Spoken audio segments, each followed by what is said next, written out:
एक छोटे से गांव में गंगा देवी नाम की एक वृद्ध स्त्री रहती थी। उसका जीवन अत्यंत साधारण था, पर हृदय अपार स्नेह और ममता से भरा हुआ था। उसका एकमात्र पुत्र मोहन शहर में नौकरी करता था। वर्षों पहले वह रोज पत्र लिखता था, माँ की चिंता करता था, लेकिन धीरे धीरे शहर की व्यस्तताओं में वह उलझ गया।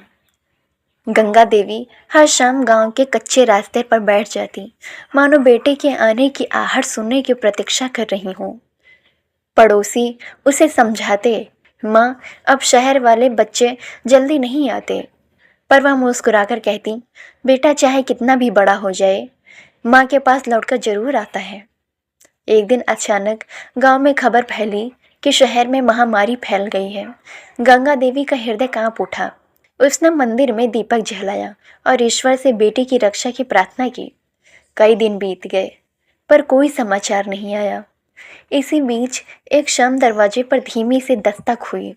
गंगा देवी ने दरवाजा खोला तो सामने एक बीमार युवक खड़ा था, कमजोर, थका हुआ, आंखों में पीड़ा भरी हुई। वह मोहन था। माँ ने बिना कुछ पूछे उसे गले लगा लिया। उसके आंसू बेटे के माथे पर गिर पड़े।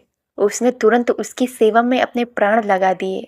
काढ़ा बनाया, रात भर उसके सिरहाने बैठी रही, अपने हिस्से का भोजन भी उसे खिला दिया। धीरे धीरे मोहन सुस्त होने लगा।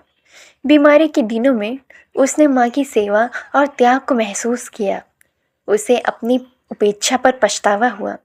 उसने माँ से कहा, माँ मुझे क्षमा कर दो, मैं तुम्हारी ममता को भूल गया था।